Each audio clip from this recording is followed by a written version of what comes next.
So anyway, what's going on? Same old. Trying to get websites finished for clients who want this change and that change, and things that they changed before change to another thing. Oh my God. Yeah. Oh, every web designer's headache. Scope creep. The joys. Scope creep is the common term. Yeah. I'm hearing you. Things that were not in scope suddenly become in scope because it creeps in. And if you haven't got your T's and C's in check, you know, down and all your let's say your I's dotted and your T's crossed. Sometimes, especially dealing with lawyers, mate. Especially dealing with lawyers. Probably shouldn't mention clients, but you know, sometimes they can hold your feet to the fire, and just to save an argument, you just go, all right, yes, I'll do it. And then there's another day lost, and then there's another day lost, and you just want to get a project finished. But with every project you do, you learn, and you try to improve for the next time, for the next client. You do. Absolutely. So, but anyway, we're on Twitter now. Now, what is the Twitter handle? It's called, I couldn't put Chronicles on the fly as our Twitter handle because it's too long. So it's Chronicles OTF. That's all right. Chronicles OTF. So now we are on Facebook, Instagram, and Twitter. So on Facebook and Instagram, find us on, just search for Chronicles on the fly. Easy. And on Twitter, it's Chronicles OTF. So I expect every single person who's listening to us to follow us on all those social media channels. Get on it. But I've actually noticed that a lot of people don't using Twitter anymore. It's kind of like fallen off the everyone I talk to is fallen off a bit off the social media prevalence. Well, I use Twitter. I prefer. I probably use Twitter more than anything at the moment. I find Twitter a bit too. I mean, I've gone a bit off Twitter. I mean, it's very, you know which way it leans in terms of. It's not even that. Just some of the people, just the bots and all that. You know. Well, you know what I found. I don't know. I suppose this is more of a political slant to do with Twitter. But did you notice that Alan Jones yesterday announced he's retiring from radio? Yeah, I saw that. Oh my God! And Twitter went mental. Just had to rehash all the bad stuff he's done. And yeah, he's done a lot of stupid things and said a lot of stupid things. Far out, man. It's just like any chance to just dig at someone and trash someone. The one thing I do find, the only good thing I find about Twitter now is updates on scores, especially in sporting scores. It's straight away, you know. It's really good. It's good for that. Like for UFC, I mean, I like watching it for UFC because you get all the. Sometimes they put a snippet on there because if they don't go to pay-per-view, I reckon that on that it's pretty good. And even like in general scores, you get the updates pretty fast, as opposed to what you do with Instagram or a different form of social media. That's about all. That's all I use it now for, just to see a bit of scores, a bit of information. Because if I follow everything that people say on there, you'd be like, really? Like, really? Yeah, no, it's easy to get into arguments with people. That's the fun of it. Sometimes. Yeah, no, I don't really. Do that. I don't actually.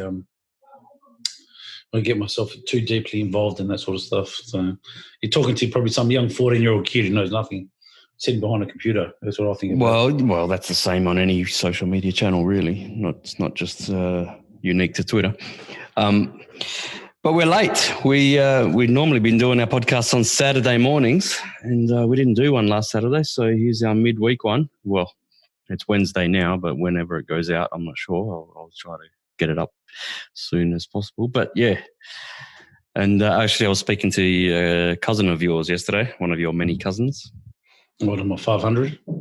He said to me, where's that podcast? I was looking for it on Saturday and it didn't come up. All our fans out there spewing. Yeah, that's all. It's all good. I think that particular cousin wants to keep talking about the Jordan documentary. Oh yeah, we did have a chat about the Jordan documentary. On that, did you watch episodes 7 and 8? I haven't watched 8. I've watched 7. So. Once you've watched every week, once I watch the first one, I can't stop there. I've got to watch the second one. Yeah, so I'd like to, but I got into it last night. I watched Have You Been Paying Attention with my wife. I like to try and do that. Have you been paying? Is that show on Channel 10? Yeah, it's actually really good. Yeah. As a comedy show, it's actually really funny.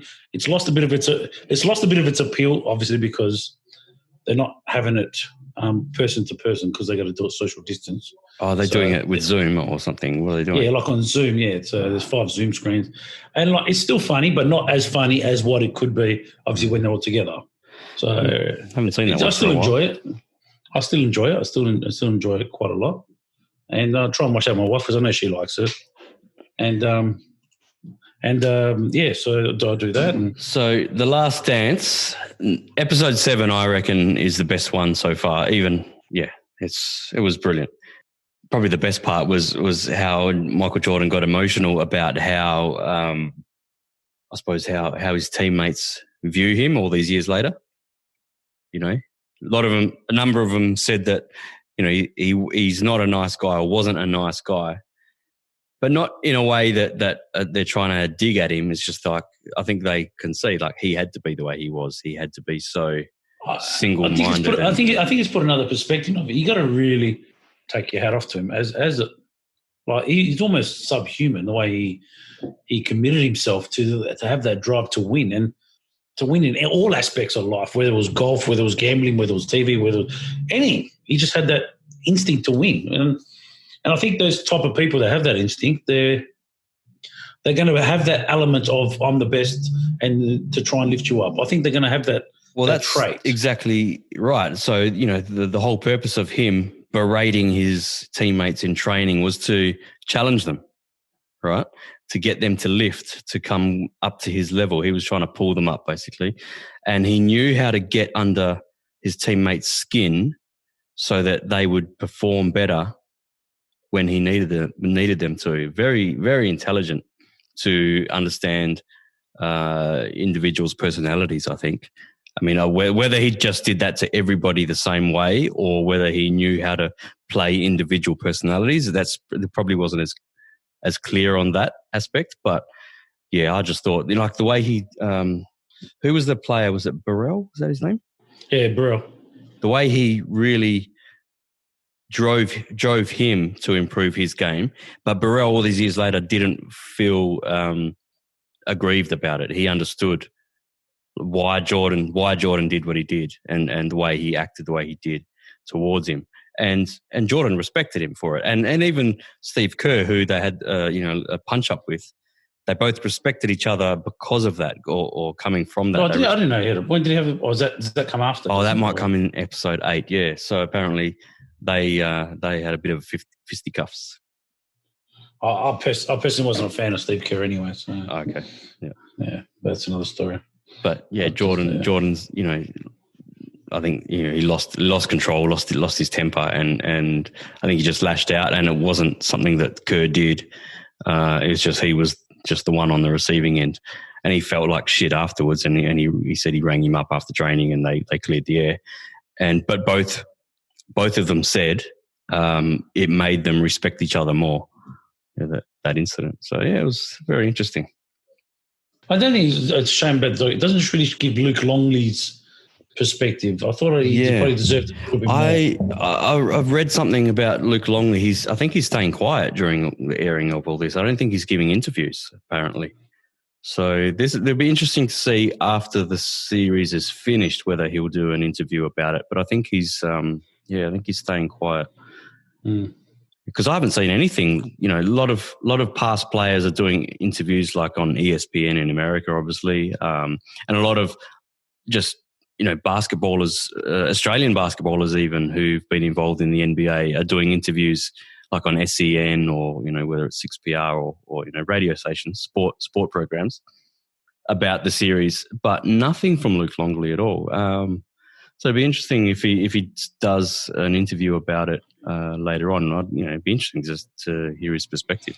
You'd have some pretty amazing stories about the whole experience. You know?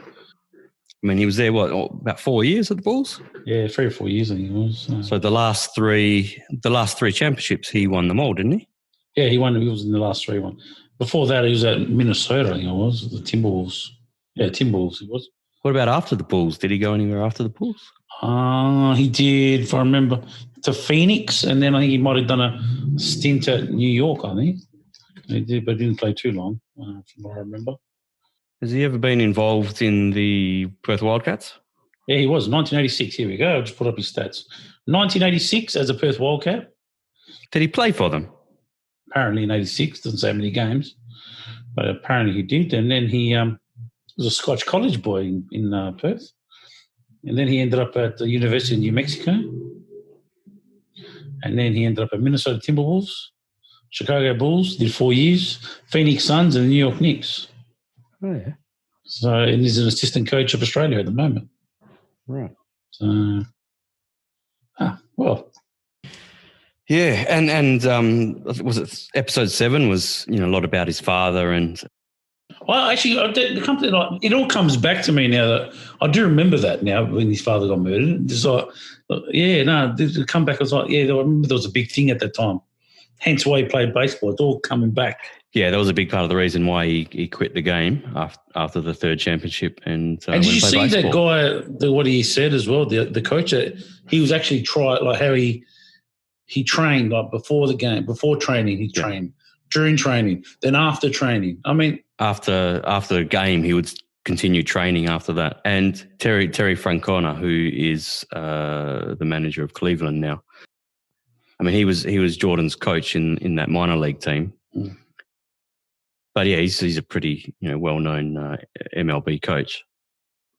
And he actually said Jordan improved so much, and his batting average got he was batting over 200, which is that's a decent batting average. They reckon he was on his way to the majors. Look, at the end of the day, it's obviously a completely different sport to basketball and a completely different way of using your body, right? But he was saying that he did play up until he was 17 as well. So it's not as if he did not know how to play. He didn't know how to play. Yeah, but there's a difference between being professional or semi-professional and 17 years old. But yeah, he was just retraining his body basically and relearnt the game, and he was that dedicated that he would have eventually been picked up by the majors, maybe, because the minor league team he was playing at was a satellite club from Chicago White Sox. Who knows? He might have played for the White Sox. They had the same owner, White Sox and the Chicago Bulls. Oh, yeah. So there was that potential advantage. I don't know whether the owners ever have any say, but that would have been bloody awesome to see him play in Major League. You still got to take your hat off to him as a player and his dedication, whether it was the minor league or the NBA. He still had that drive, that passion to go ahead and keep achieving. I thought that was pretty cool. At the end of the day, whatever he puts his mind to, mate, he puts 200% into it. That's And I like that comment he made. He goes, "I never asked any of the players to do something that I would never have done or couldn't do." Exactly. I was like, well, it's pretty impressive. Yeah. I really respect that. So, so tonight I think I'll watch episode 8.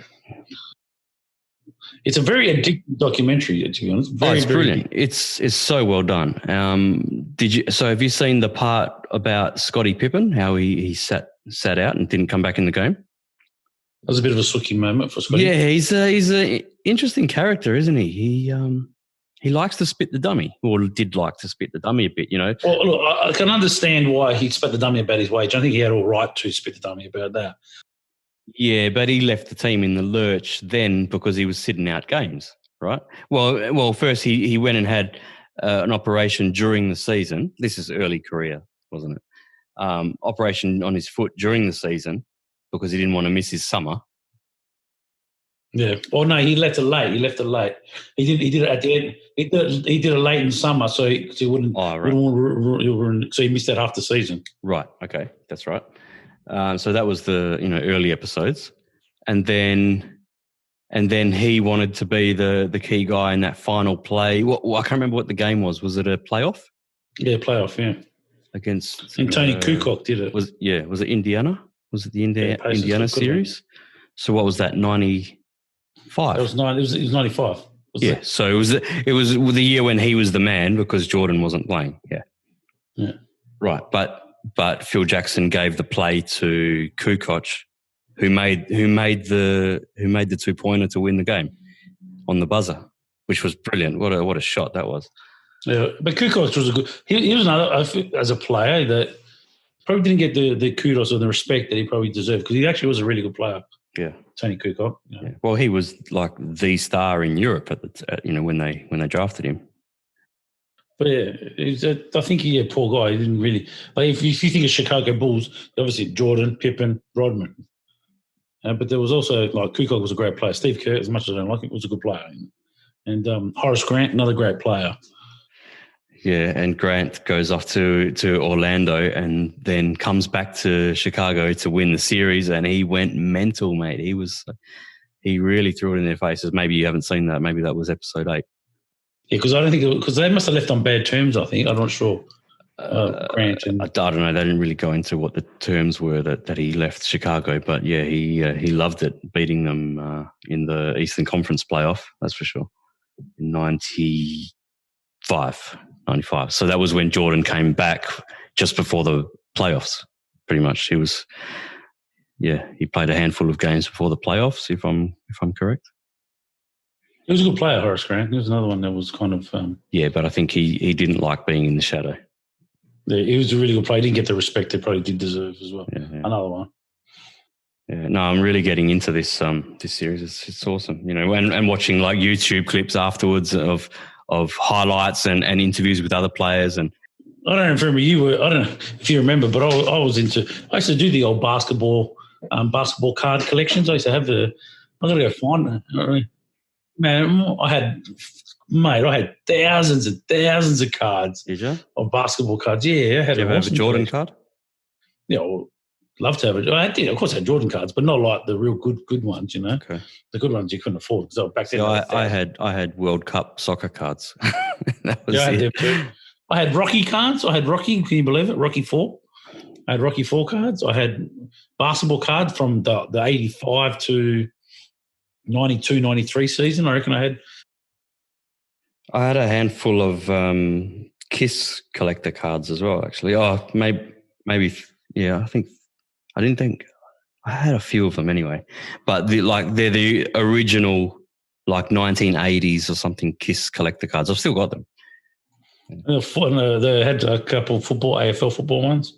Well, back then it was VFL/AFL, so I got a couple of them lying around. But I definitely bought a lot of it. I remember a lot of AFL, NBA cards. There was heaps I had.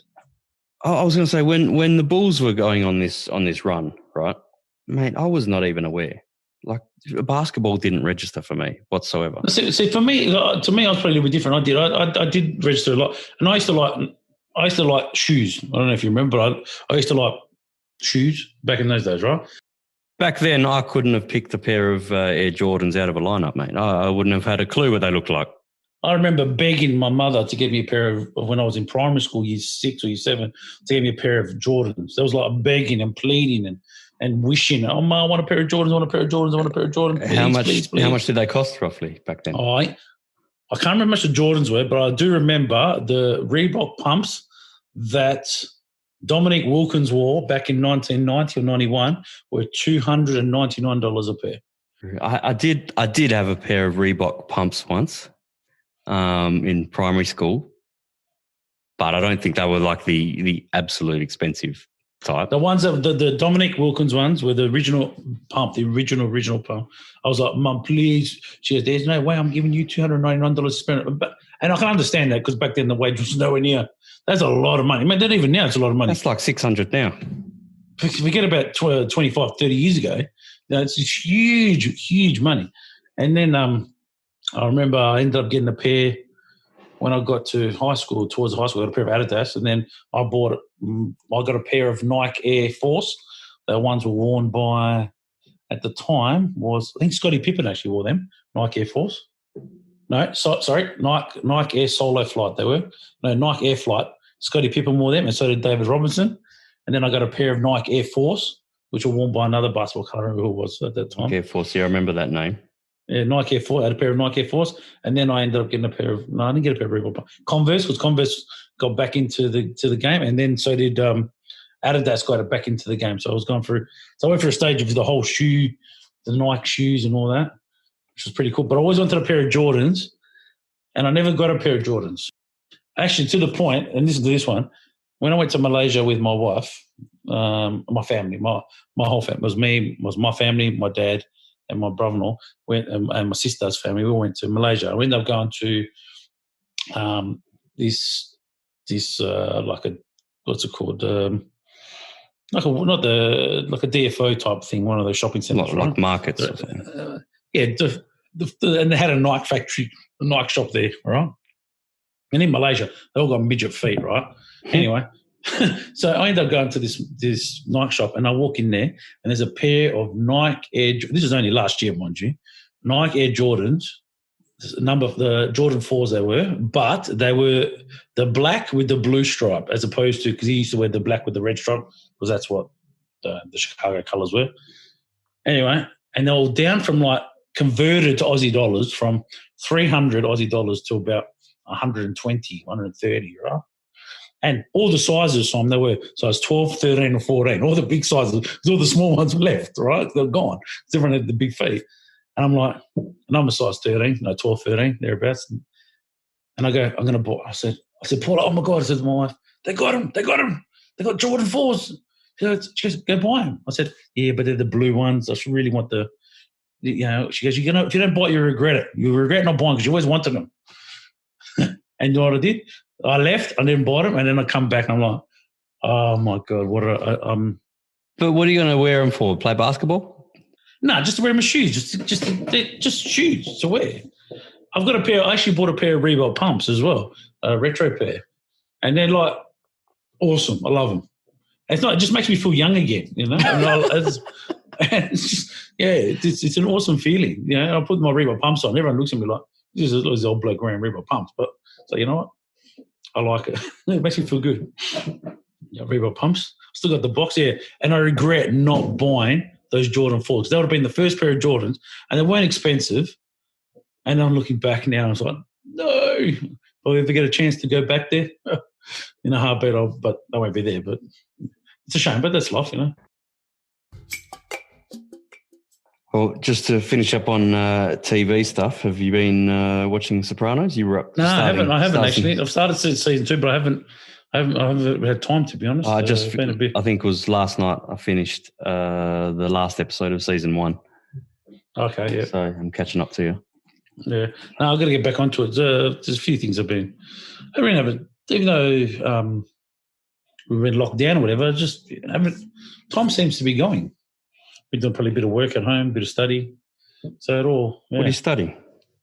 I'm trying to get another diploma, to be honest. So. On top of your previous 13? Yeah, you never have too much study. What's this one about? It's mortgage, broking and finance. Okay. I should actually finish it. I've actually done it. I've only got to finish my assignments. I've started doing a few at home. Well, so I'll come to you when I need more money from the bank. We can try to buy another house or something. Yeah, you can try. But I use it as CPD as well, because you've got to maintain continuing professional development. Right. Okay. But I thought to myself, if I'm going to spend the money, I might as well get something out of it. Instead of going to listen to all these people dribble, might as well, because that all counts towards it, whether you do that course or that course or that course. So I might do that. All right. So what else has been happening in the world? One thing I noticed during the week was all these protests in Melbourne. I'm not sure if it was anywhere else, but I saw on the news that it was happening in Melbourne. All these nut jobs protesting the lockdown. And some were protesting about 5G, and I just thought, oh my God, Jesus Christ! I had my questions about 5G because I watched this, that, and the other, and I thought, now that all these nut job hippie losers are on the case, I thought, geez, let it go. let them. It can't be too serious if all these idiots are onto it. Well, to question, what was it? They were protesting about the lockdown, which I get, because Victoria's a bit different. They're pretty strict on their lockdown over there. A lot more strict. They can finally play golf again. Yeah, I think Sam Newman was happy. Yeah. He was right. I'm sorry. Like, everyone can call him an old fart or whatever, and, you know, old man shouting at the clouds, whatever. But argue, you know, debate the argument. You know what I mean? Yeah. Is he right or is he wrong? And he was right all along. It was such a stupid rule. You know, you can't go out into open space, you know, miles away from anyone else, please. It's ridiculous. Yeah, no, that one there, I agree with that one. With you on that comment, I don't. I think that was a bit of an overreaction. I think they overreacted a little bit in Victoria. Like, the police was like pretty strict on a lot of things. I've seen footage of people getting dragged away from, you know, this, that, and the other, and it's just, in America, it's at the end of the day, Australia is just like a microcosm of what happens in America on a much smaller scale. But, you know, I think all these, you know, hippie protester types, they just watch on TV what's happening over in America, or on the internet, what's happening in America, and then they organise themselves and do it, you know, a week or two behind over here. It's just like, you see it every time. You know, and I can understand in America that people protesting because they're a lot more than what I can here. Like, there isn't much government support in America. Okay, they gave you a check of $1,000, but that's it. So these people, they got to eat, so they have to work. It's not like here, we just put them on JobKeeper, or you get a job seeker. What's happening over there? Are they not getting government? They don't get that. Their social system's not financial like ours. support. Not like ours. They haven't got put a program in place. Yeah, not like that. No, it's completely different. So you can understand why a lot of them want to get back to it. I mean, they got to eat, you know. And then you have like the governor saying you can't do this, and you can't do that, and you can't do this, and you can't do that. And I think that a lot of the problem, well, this was again, I'm no expert or anything, but I think a lot of the problem is like a whole of America has been lumped into one situation, whereas really each state is completely different. Now, when you got the mainstream media controlled by California and New York City, well, that doesn't really appeal to like Georgia or Carolina or Utah or any of these other states, does it? So if you got the New York Times saying he's idiots, what he's doing, he's got to go lock up, you got to lock up, like you lock up. Well, the circumstances in Utah and, you know, in Alabama are completely different than they are in New York and California. So I think that's what I think there's a lot more discourse than there is here, because over here really we're just isolated in our cities are the main. Our population is really based in the cities, as opposed to like America, where it's across the whole country. So it's interesting. And then obviously in America, they don't like Trump. They will bag Trump. He can't do anything, right? Whatever he does is wrong. Well, yeah, that's always going to be the case. Whatever Trump does is wrong. And and I think there's, unfortunately, even whether here you're a left wing or right wing, or you're Liberal, you're Labor, or you're Greens, or you're Shooters and Fishers Party, or One Nation, whatever, when it comes to a case of national crisis, they do have a bipartisan support of each other. Like the National Cabinet has got members of both parties. Yeah, I mean, yeah. For the most part, yes, but I think Anthony Albanese has had a couple cracks at the Liberal Party about the you know, whatever the decisions are, you know, for this virus stuff. Yeah, which is but if you look at the big picture, it's quite minimal, really. Even with the states, totally with minimal, the Liberal states and the Labor states talking to the Liberal government, it's quite minimal. Whereas over in America, it is so fractured, because whether you're a Democrat, no matter what you do, even if Trump said I'm going to give you all $1 million, no, that's wrong.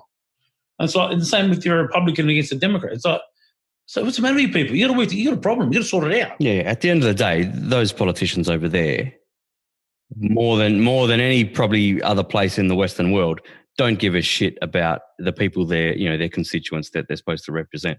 They're there for themselves, and it's just 100% divided by party lines, and that's it. There's no thought for what's right for people. No chance. And this was you got to look after the people. You got your own hidden agendas. Now you got Cuomo in New York running his own race. Then you got Bill de Blasio, who's the mayor. I think the states in America have too much power, personally, but that's my opinion. That's their country, their constitution. They work it how they like. I think the governors they have way too much power over there. But and you look at what's the governor of California, and it's like, whoa, people, what he's doing. I think it's crazy. They such bickering and it's the president's fault, this fault. And it's not our fault. We're doing this, and the president hasn't given us that, and then the president's gone, but he hasn't given. We've given him this. He's done nothing with it. Talking about the governor of New York, Cuomo, I saw on Twitter the other day. He's calling it the European virus because he reckons because it came to America from Europe. So it's not the Chinese virus or the Wuhan virus.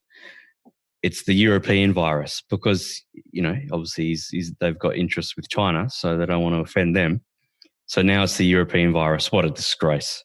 That is absolutely so. It's so blatant. It's so obvious what he's doing.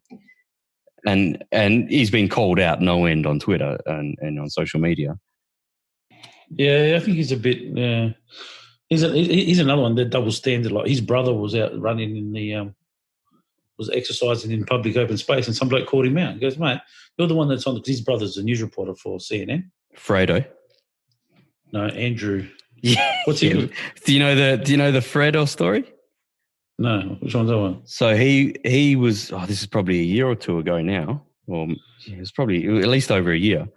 What's his name? Is it Chris? Who's the reporter? Chris Cuomo is the Andrew Cuomo or Chris? Is it CNN or MSNBC? Yeah, CNN. All right. So he was out at some bar, and some, just a general person of the public was talking to him. I can't remember the context to what the conversation was, but he called him Fredo. Do you know what that refers to?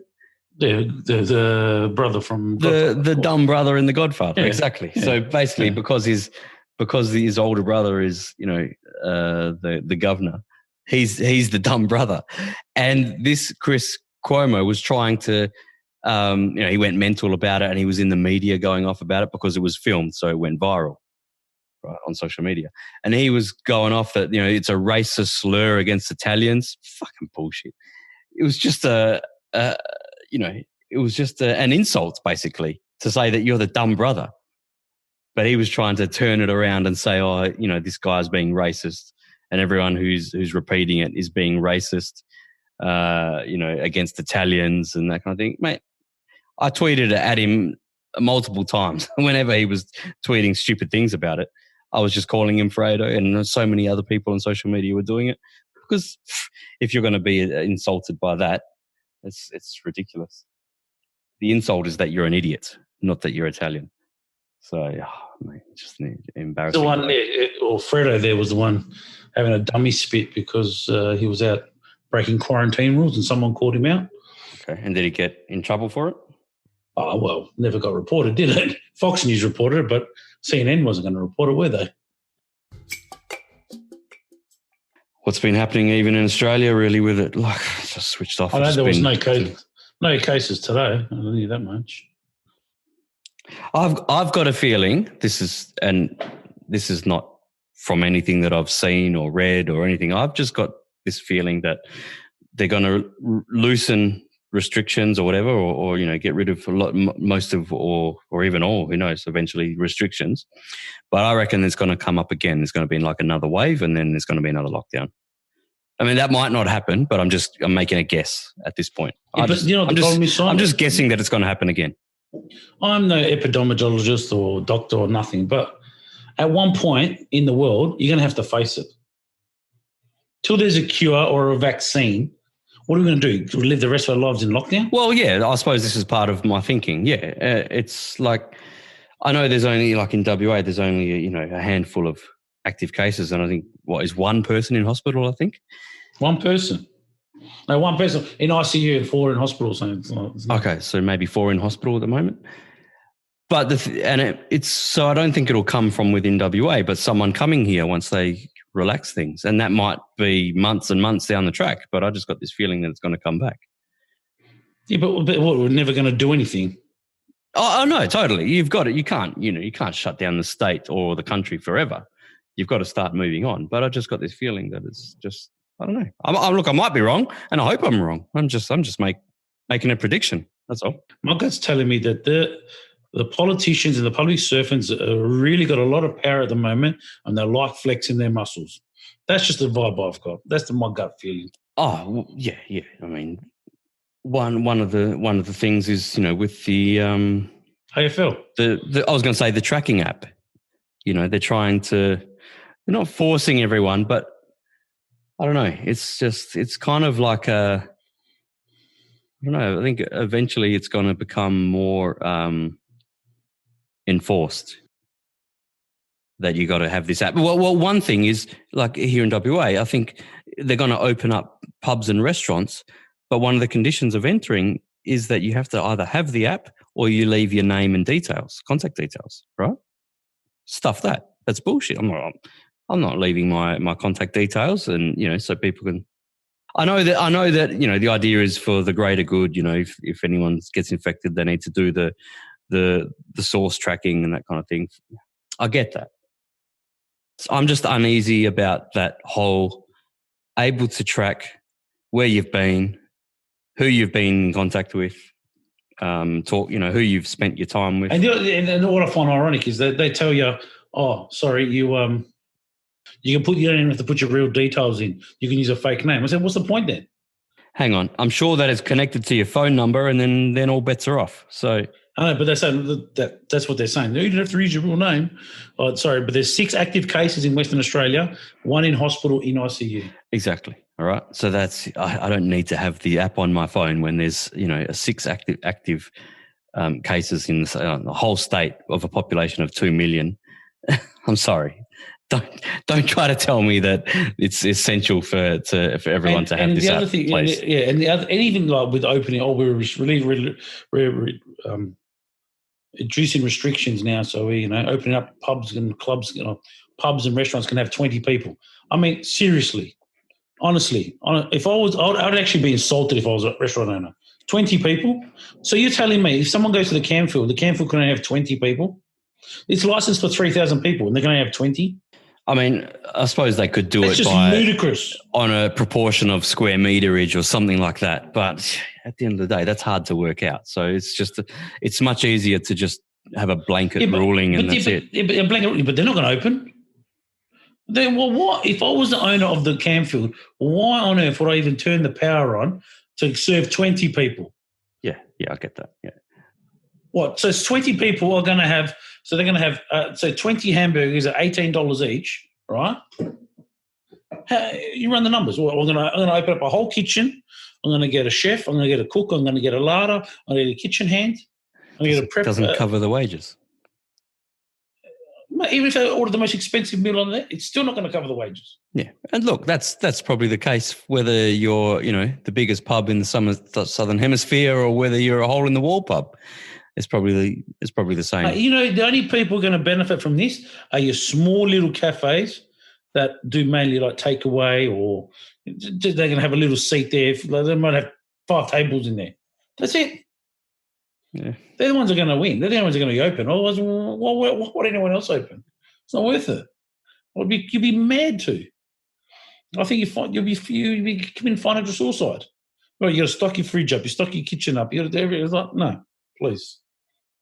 I don't think they thought that one through too. I don't think that was thought too. Unless it's going to be, that's week 1, 20 people. Week 2, all right, well, 50 people, something like that, and just do it in stages to make it let you populate your localities.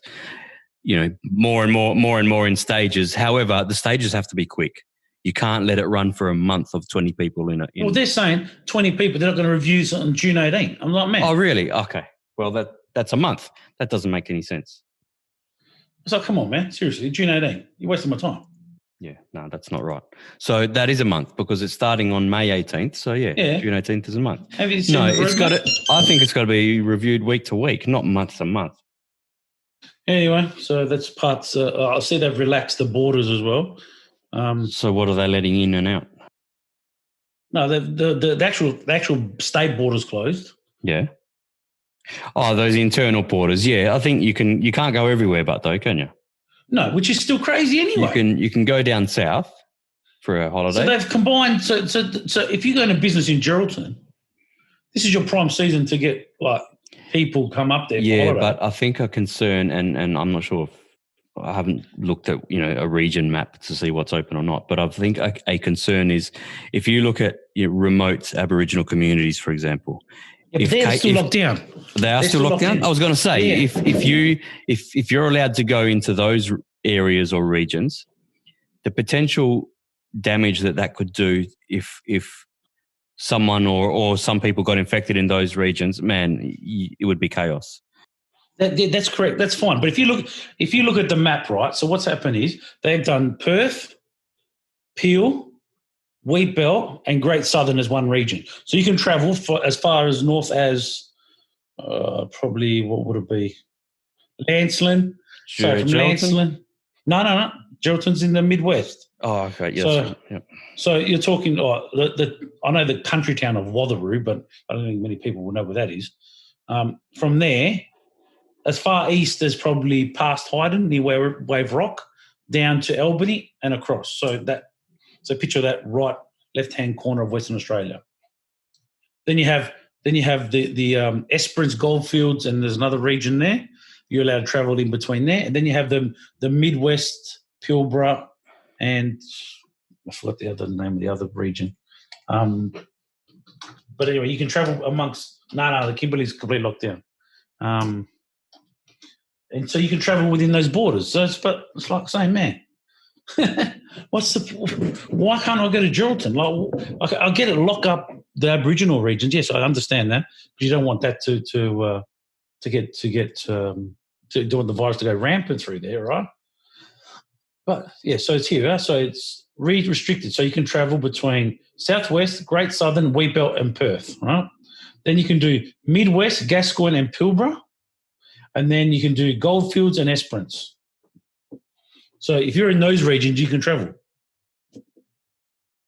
So, but I'm thinking to myself, why don't you just open all them up and leave the Kimberley closed, obviously because it's more sensitive, and the biosecure because they've actually got certain regions where they're saying it's completely. Yeah, Gascoyne is the one I think you couldn't think of. Yeah, Gascoyne. Yeah. Yeah, no, that makes sense. What's the point of if you're in Esperance, you can't travel to Albany, right? So crossing from Goldfields to Wheatbelt. That doesn't make any sense. Yeah. Yeah. Or if you're in, say, Kalgoorlie, you can't go to Geraldton. Why? That doesn't make any sense. And the other thing I find very, very frustrating is, and I was speaking to my brother-in-law about this, he's a football coach, right? How the sporting teams can't train with 20 people and all this sort of stuff, and no contact, and everyone's got to bring their own ball. Yeah, I was speaking to another friend of mine whose child plays soccer for school.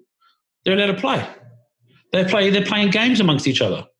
Do you listen to the contradiction there? Like my nephew plays football for a local football team. He can't train or play a game, right? Now he can train up to, but non-contact sport, and they can't. So basically, you can't do much besides a few cardio drills and a few kicking drills, because there's no tackling, or you can't use the bump bags. So no contact in training. It's just no contact in training. Right. Yet the other person who plays soccer for the school is able to play train soccer, because that's what they do, and then have inter year 8s versus 9s and 9s versus 8s games. As normal with contact. As normal, yeah. No, they're not allowed to play with their clubs, but they can play at school. It's ludicrous. Most of them be involved with clubs as well, outside of school, where they can do one thing at school, but they can't do anything. You can't do, normal things at their club soccer training or inter-club games. Yes. Doesn't make any sense, yeah. Yeah, but there's a lot of these contradictions with all these, restrictions and restrictions being lifted, and there's so many of these little contradictions. At the end of the day, you can't. I know they all sound stupid, but you can't account for every single one of them. I understand that as well, right? Look, yeah, I understand that, but so you can train or you can't train. So just train. No, you can't have contact, and you can't use this, and you can't do that, and they're going to have their own ball to train. You may as well just stay home and kick the ball against the garage wall. Well, that's what I'm saying. Yeah, but he goes to school, he can play a full game. Just say no, he can train. Up to 20 people can train. That's it. No games, just train. Thank you. Why to complicate it? Why complicate it? If kids can go to school, kids should be able to play sport with each other, and that's it. Yeah. It's as simple as that. Yeah, I agree. This is crazy. And then I'm the one that everyone goes, oh, you just take it, take things too personally. I said, I'm not taking things too personally. I'm just expressing my frustration. And a lot of people are. If you're going to do it, I'm all for locking it up and doing everything right. But, man, if you're going to say you're going to do this and do that, there's going to be an element of, because like I was saying, the social and the economic effect is going to really hit the world pretty hard. Oh, hit the way hard. I was thinking about this actually. You know how if they intend to do just one round of everyone plays everyone. Mm-hmm. Well, how different is that really compared to normally an AFL home and away season is like 1.5 rounds of everyone plays everyone. Yeah, roughly. Or not at all. Right. Probably less than that, really, isn't it? So how I was saying a week or two back, I was saying it'll be a tainted premiership or a premiership with an asterisk. At the end of the day, it's not that bloody different. It's probably more fair if you only play everyone once. It's because Richmond doesn't get to play Richmond doesn't get to play all their games at the MCG then. Yeah, I mean, obviously, an ideal home and away league situation, obviously is everyone plays everyone twice. But if everyone plays everyone once, it's probably less disadvantage built into the league than everyone playing everyone 1.5 times. Oh, I just reckon everyone plays Richmond at the MCG just because Richmond need more. It's their home ground. How much I love Richmond. Everyone goes, oh, Collingwood do the favourite. Ball, mate. Richmond, they get favoured, mate. Well, they're the money makers. At the moment.